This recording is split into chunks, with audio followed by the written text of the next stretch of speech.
12th Gen Core laptop processor is finally here. We are one of the first to get this ROG Strix Scar 15 with new CPU. It's been a while since the release of 12th Gen desktop processor. How's the performance of the new mobile processor? Is it a little or huge progress? Besides processor, how's the performance of new graphics? What's the new changes on new platform? Are these new gaming laptops worth it? We will answer all the questions in this video.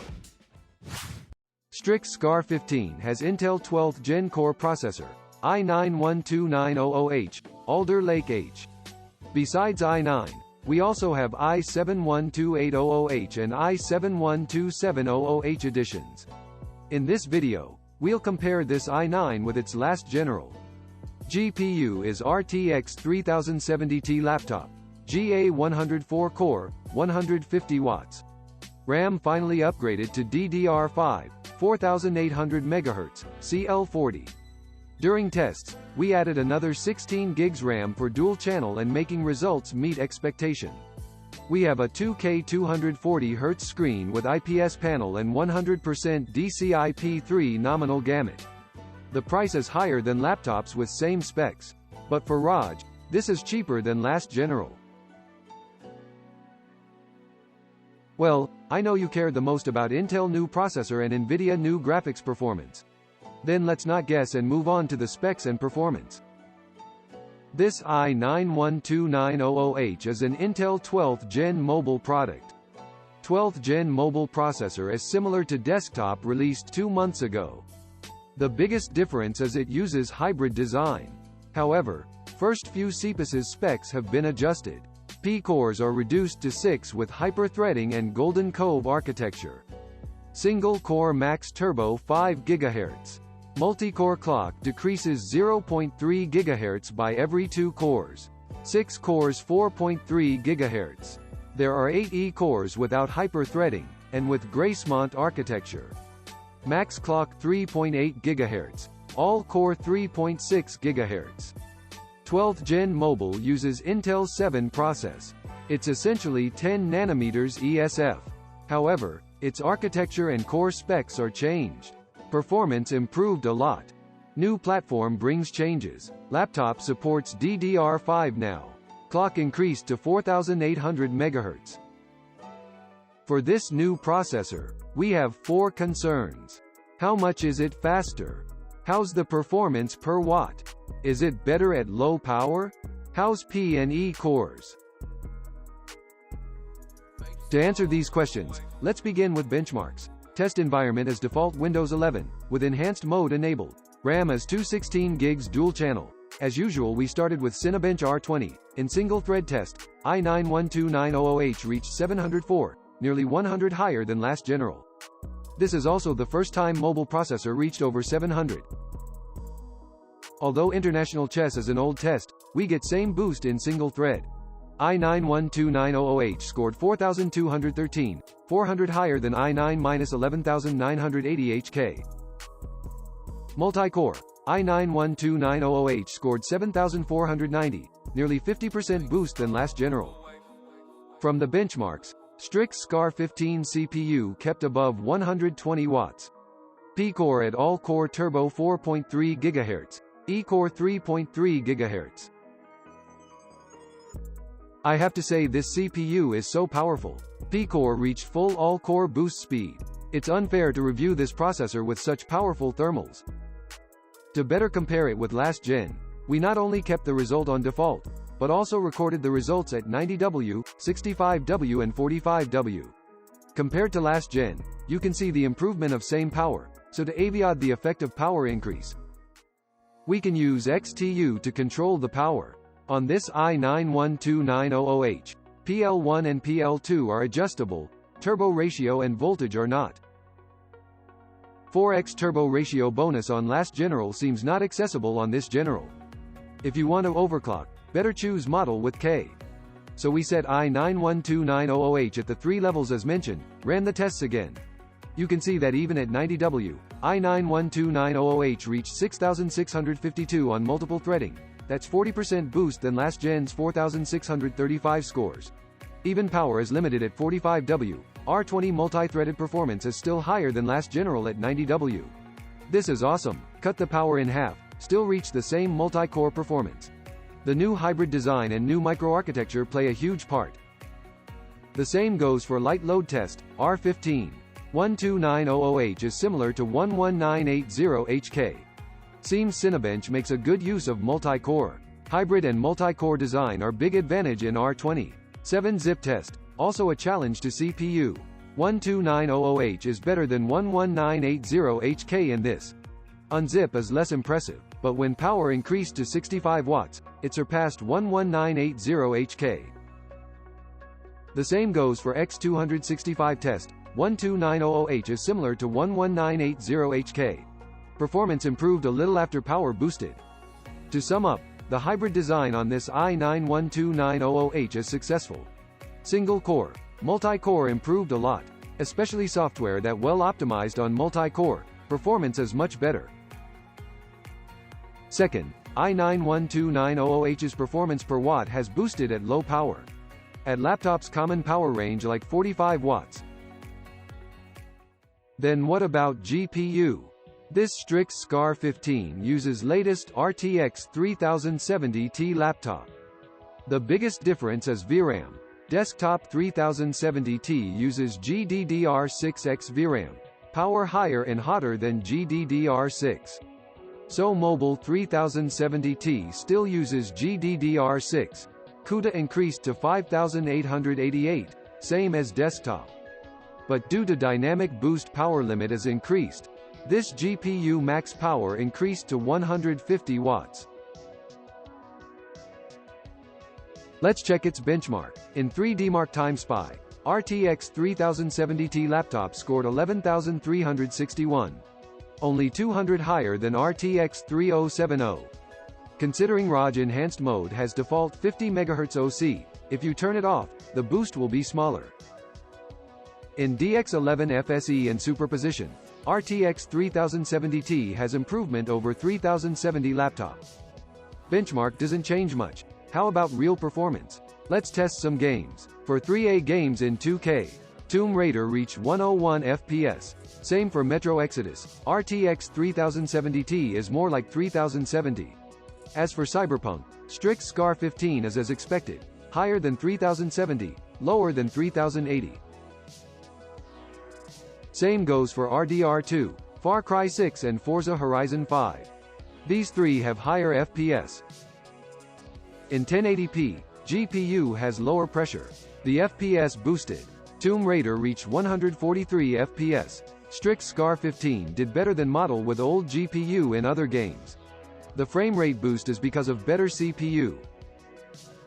CSGO in 2K reached 530.7 FPS. In 1080p, it reached 638.5. Again, it broke the record of laptops. The same for Dota 2. 220.6 FPS in 2K, 250.8 in 1080p. This frame rate really surprised me. To sum up, 3070 Ti laptop's graphic performance doesn't improve much. So in graphics-heavy games like Metro Exodus, frame rate doesn't boost much. But with new platforms' better performance of processor and RAM bandwidth, most games' frame rate boosted. Especially this new DDR5 RAM. We tested it with IDA 64. Read speed increased to 66K. That's 20% boost. The same goes for write and copy.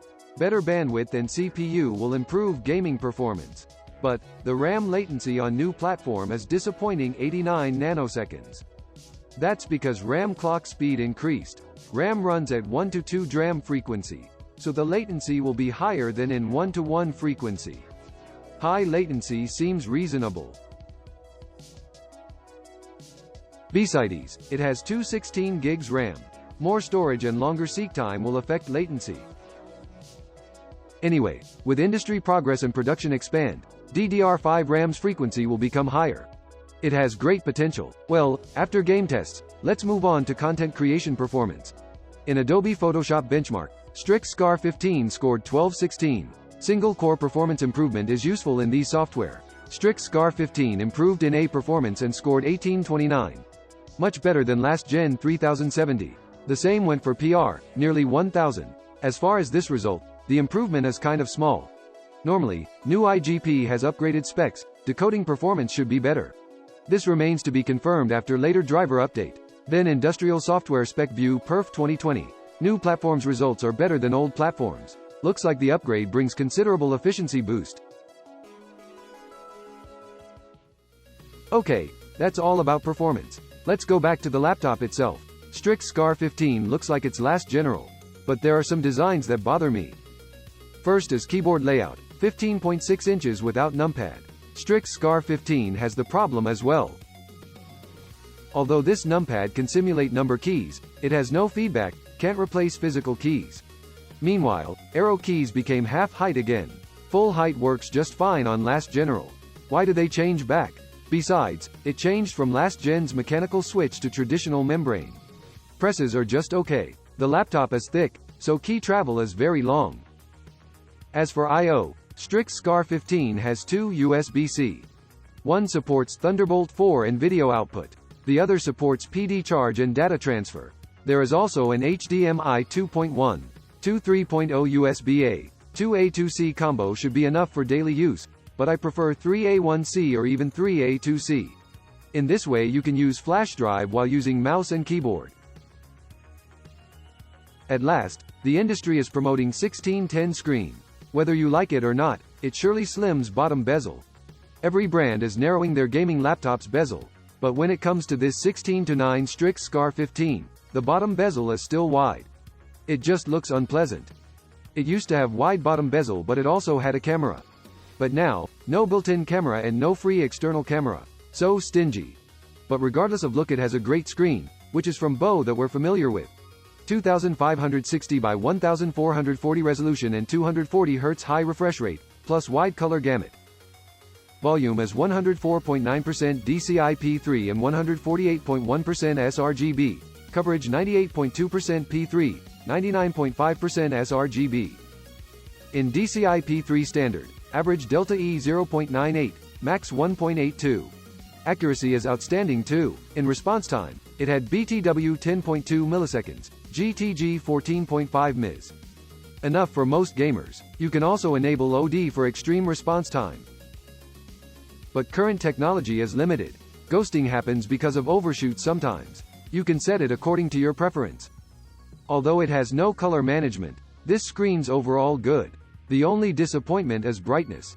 Max 333 nits on default, neither low nor high. 450 nits would be perfect. Next is disassembly. It is almost the same as last general. Remove all the screws to open up the bottom case. Be careful of the LED light bars, which are connected to motherboard with wire. Disconnect the wire and then remove the case. After that, you can see the whole interior. It's basically the same with last general. Battery at bottom, 90 watt-hours. We tested its battery life in PCMark 10 Modern Office with the IGP mode enabled. It lasted 8 hours and 22 minutes. Good result among gaming laptops. RAM slots are here. 2 Hynix 16 gigs DDR5, dual channel, 4800 MHz frequency and 40393976 timings, which is standard for current JEDEC. Benchmark is on screen. SSD is Micron 3400 PCIe Gen 4. Last is thermals. Strix Scar 15 has dual fans and 6 pipes. CPU power supply and VRAM are covered by copper sheets. Thermals has anti-oxidation coating. CPU uses liquid metal while GPU uses thermal paste. Let's run some stress tests. Temperature at 25 degrees, turbo mode. In stress FPU, i9-12900H was at 93 degrees. P at 4.2 GHz, E at 3.1. In stress GPU, RTX 3070Ti was at 76.5 degrees, 150 watts, 1545 GHz. Dynamic boost distribution strategy is related to NVIDIA driver. Different versions have different distribution, but overall power should remain the same. Next is dual test. CPU 75 degrees, package 33 watts, IA 25. P2.2 GHz, E 1.8. GPU 80 degrees, 147 watts, 1530 MHz. Overall power 180 watts. Which means first, liquid metal is very effective. Second, 12th gen has large core area, so the thermal pressure become less. So to say, easy to cool down. Next is surface temperature, which is always the strength of Strix Scar. Under full load, highest temperature was letter B, only 39.2 degrees. The hottest keycap didn't surpass 40 degrees, very cool. In enhanced mode, noise is 54 decibels. You can hear it, but not loud. If fans run at full speed, noise will increase to 59 decibels. Now you've learned about Strix Scar 15. As usual, 3 pros and cons for you. Here are pros. First, powerful thermals and performance. Strix Scar 15 has liquid metal for CPU, and dual fans and 6 heat pipes. Finally, it reached 115 watts in stress test, 180 in dual test. Second, cool exterior temperature. It has good performance and is cool. Under full load, it was only around 40 degrees. This result is better than most gaming laptops. Third, excellent screen. After last year's 2K 165Hz high-res high refresh trend, 2K 240Hz is catching on. Its screen is great, high-res, high refresh, P3 wide gamut, and desirable accuracy. This is rare for gaming laptops. After pros, let's talk about cons. First, unreasonable keyboard layout. Full height arrow keys, reasonable numpad, are essential for a large screen laptop. I'm confused that they had full height arrow keys on last gen. Why not on this one? It's really strange. Second, no camera and wide bottom bezel. I'm used to various narrow bezel screen. It still has no camera and wide bottom bezel design like last general. Hope this can be improved on next general. Third, noisy under full load. ROG series gaming laptops have outstanding performance, but there are some costs, like noise. This laptop reached 54 decibels under full load. I'm kind of used to it. After all, for the gaming laptops I tested, most of them are at this level. But when room temperature is higher or under heavy load, fans can reach 60 decibels at maximum, and sometimes squeak. For gaming laptop users, noise is still a major pain point on gaming experience. At last, here is a thorough conclusion. Firstly, about 12th gen processor and new platform gaming laptops. Its CPU performance is better than last gen, or even competitor. It has better extreme performance. Besides processor, new platform's DDR5 RAM bandwidth increased. This is useful for content creation, but latency remains to be improved. I'm hope OEM producers would upgrade RAM timings. What about new graphics? Not impressive. Although specs, power are upgraded. Performance is improved, but not amazing as we expected. New platform will do better in gaming. But price matters. If you can get it at release price, it would be the best. But if last general products have good discount, when GPU is similar, it costs less. Then gaming laptop with 11th gen core and 3070 may be a good deal. For those big fans of electronic gadgets, DDR5 RAM of the new platform is highly customizable. If you are not in a hurry, it said there will be better CPUs coming up, you can look forward for it. Of course, due to time limit, we didn't elaborate the performance gap between DDR4 and DDR5, difference among i5, i7, i9, or performance per watt. We will test these in the future. If you are interested, please subscribe to our channel. If you like this video, please hit like and subscribe. Your support means a lot to us. To share information and provide guidance. This is BIBA Review Studio. I'm Jawan. I'll see you in the next video.